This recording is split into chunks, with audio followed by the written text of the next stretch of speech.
Spoiler alert! Spoiler alert! Spoiler alert! Spoiler alert! Spoiler alert! Spoiler alert! Today I will be talking about meme video which was posted on Reddit, to which link you will have in the description. Because while it is funny, at the same time I believe that there is some serious stuff about the future of the series and most importantly how it all will end. First thing in this post is most obvious one: good old-fashioned happy end. Humanity wins Ragnarok and earns its survival. I consider this least likely to happen. This series so far did well in making things unpredictable. The whole concept is unique. There is big ongoing tournament arc which whole story revolves around. We have no single protagonist. Brynhild and Gol certainly aren't typical main characters, given minimum screen time and information about their background and fact that so far they are mainly cheerleaders. With such unique concept, there is no way it will end in some simple, traditional way. That is not to say that humanity won't win or at least survive this tournament, but I believe that there will be more to that, and so far this series did a great job at surprising us. Another option, complete downer ending, is a little bit more realistic given the nature of the series, but I don't believe in it for the same reason as a good ending. It's too simple and it's too dark. To continue how I started with a good ending, I think that conclusion will be somewhat bittersweet, given that even the existence of mankind is very often said to be a questionable thing in the story. What is certain that something far more complicated will take place, which leads me to the third option. Norse conquest theory is much more interesting and certainly more in line with how story is progressing so far.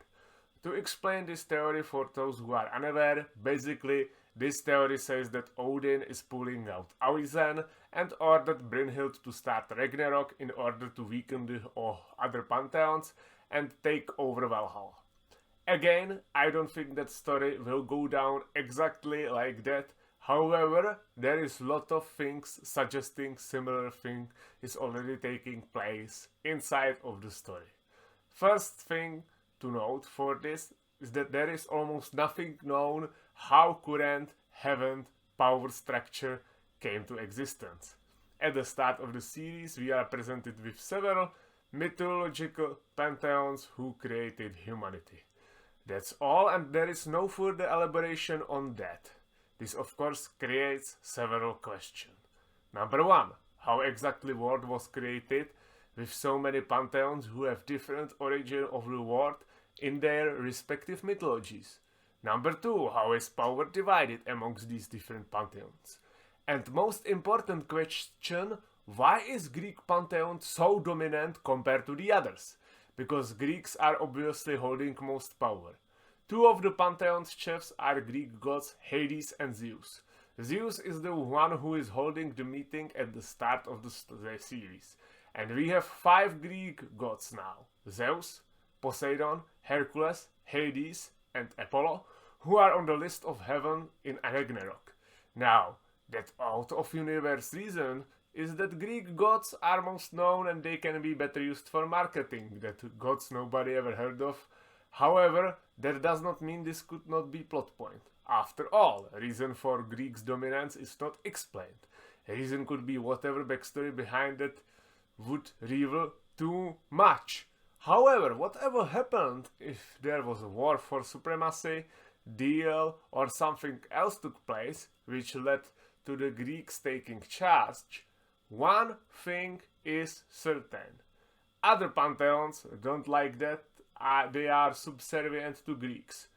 We could saw a glimpse of that in Shiva and Zeus confrontation, and it's certain that it's humiliating for other gods to take orders from one pantheon, because as start of the manga showed, gods are most prideful creatures.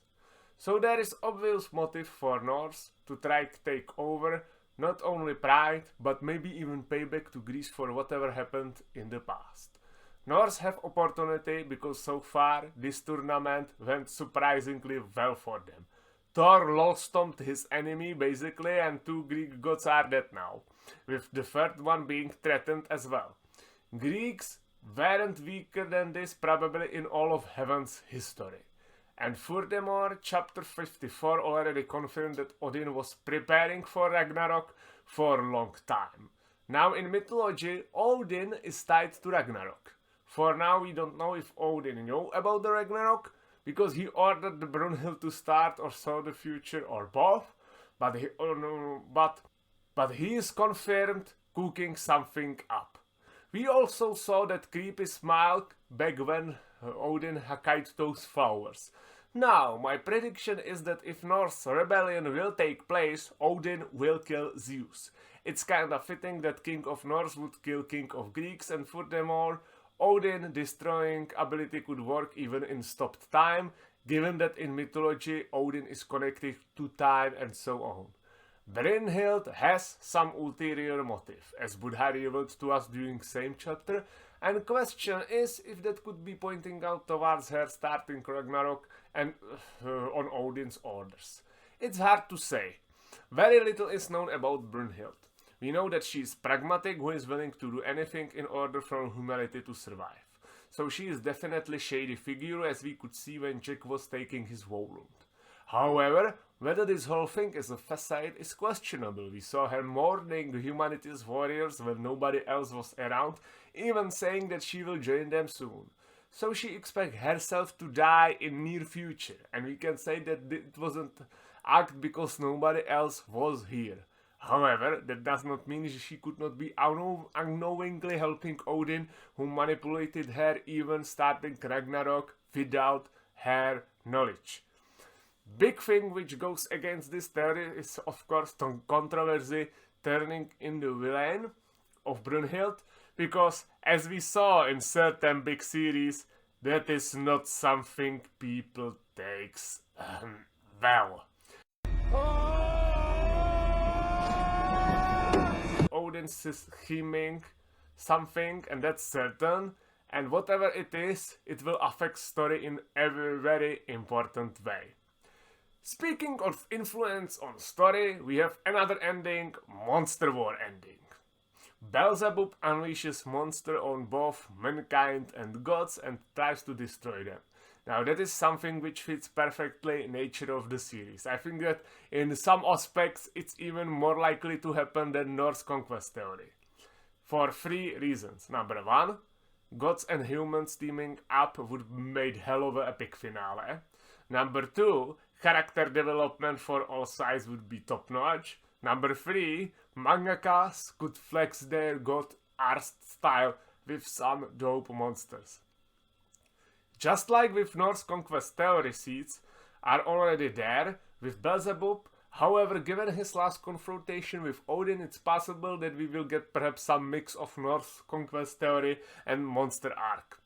Now, here comes most likely option, earned respect ending.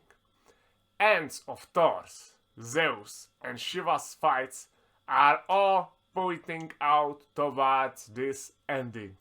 This whole thing started because gods believe that humans are not worthy of existence. So far, they already prove exact opposite, with in some cases like Thor even being said that human who gave them most fun in their long immortal life is dead. It fits the theme because humanity would earn its survival. Now, some may say it's cheap, however I think it's still better than traditional ending when humans just wins and nothing more. Also, it would provide gods with nature character development and set up some sick sequel for the future. Forgotten God endings makes me... Here is nothing to add, probably that they are unfortunately playing board games. If they are insulted enough, perhaps they could take part in Odin's coup. Hopefully, if sequel is ever done for this story, it will involve less known gods. Now, for people of Frog's ending, it's most obvious one and only real one in fact, which will really happen. After all, everything goes according to the plan of god emperor Southfrog-sama, who is only working in order to evolving his race and taking over the world. Tournament will get interrupted in midway by Holy Frog Crusade. Long life to Quack Quack! If you enjoy this content, please like and subscribe. And if you support me on the Patreon, you will get credit in the video. Have a nice day.